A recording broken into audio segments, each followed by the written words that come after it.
Muhammadiyah ini kalau pada awalnya dengan NU itu tidak ada bedanya, sama-sama Ahlus Sunnah wal Jamaah.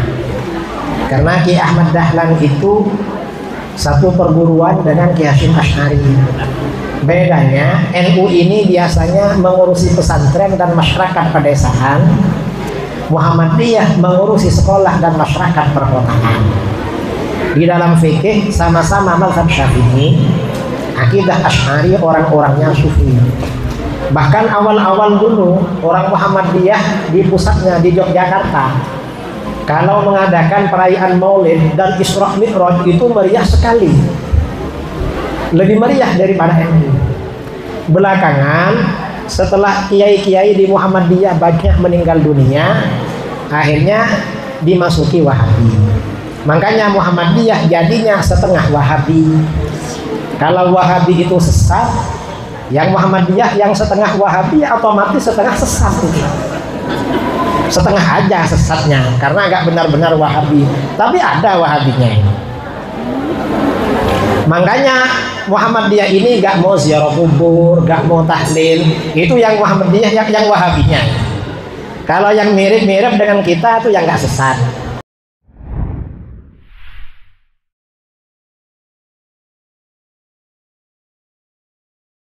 Dulu Buya Hamka itu dituduh Wahabi juga.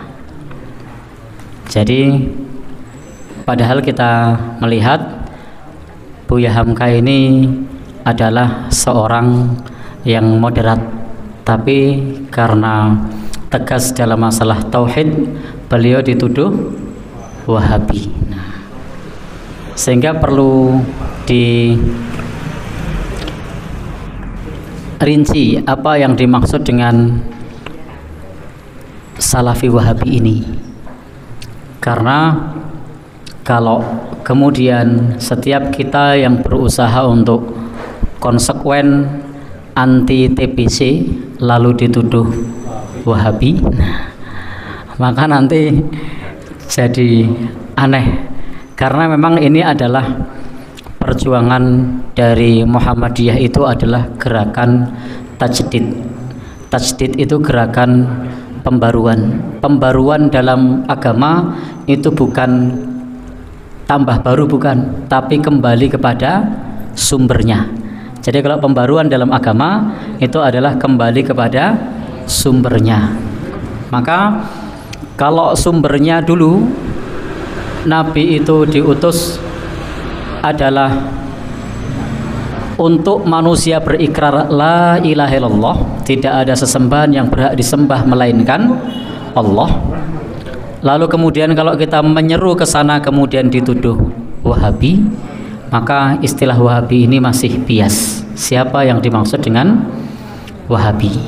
Karena alhamdulillah kalau di Muhammadiyah itu sejak saya sekolah dulu di pelajaran kemuhammadiyahan itu, di situ salah satunya adalah memberantas TBC. Nah, itu sejak saya kecil dulu itu sudah pripun?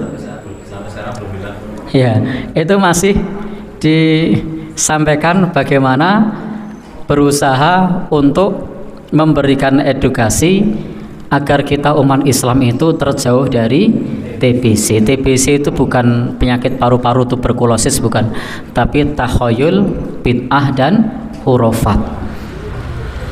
Sehingga kalau kemudian dakwahnya Muhammadiyah itu mirip dengan gerakan yang lain, bukan berarti kemudian Muhammadiyah itu kerjasama, bukan berarti Muhammadiyah itu disusupi. Kalau memang ada kemiripan, apakah kalau kemudian ada satu organisasi mirip dengan organisasi lain lalu dianggap itu adalah disusupi? Ya tentu saja bukan. Jadi intinya semua nabi dahulu juga tugasnya sama. Walaqad ba'atsna fi kulli ummatir rasulan an ibudullah wajtanibut taghut. Dan sungguh kami telah mengutus di setiap umat seorang rasul untuk menyembah Allah dan menjauhi taghut. Itu adalah amanah dari Al-Qur'an.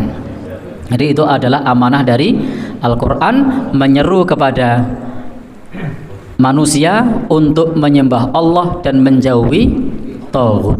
Jadi ini bukan ajaran Wahabi, bukan, tapi memang Al-Quran menyerukan begitu.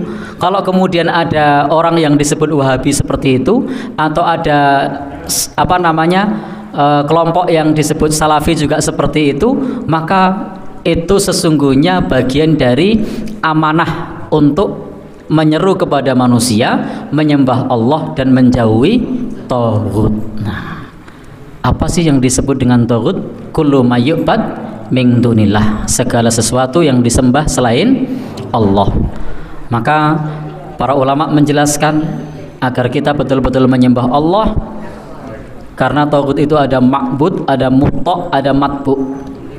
Yang pertama adalah yang disembah selain Allah. Yang kedua yang ditaati yang tidak sesuai dengan aturan Allah.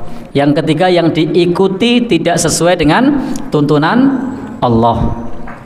Maka itu adalah yang diajarkan di dalam Al-Quran, yang diajarkan di dalam hadis Nabi. Adapun yang disampaikan oleh penanya tadi tentang disusupi Wahabi, nah ini yang dimaksud siapa saya tidak tahu, karena Buya Hamka saja sebagai seorang tokoh yang punya karya besar Tafsir Al-Azhar, yang beliau ke Indonesiaannya tidak diragukan, yang beliau perjuangannya tidak kita ragukan, yang merakyatnya juga tidak kita ragukan, beliau pun dituduh Wahabi. Padahal kita tahu beliau adalah seorang penganut Muslim yang sangat moderat. Wallahu alam bishawab. Assalamualaikum warahmatullahi wabarakatuh. Sampai jumpa kembali di World Islam Channel.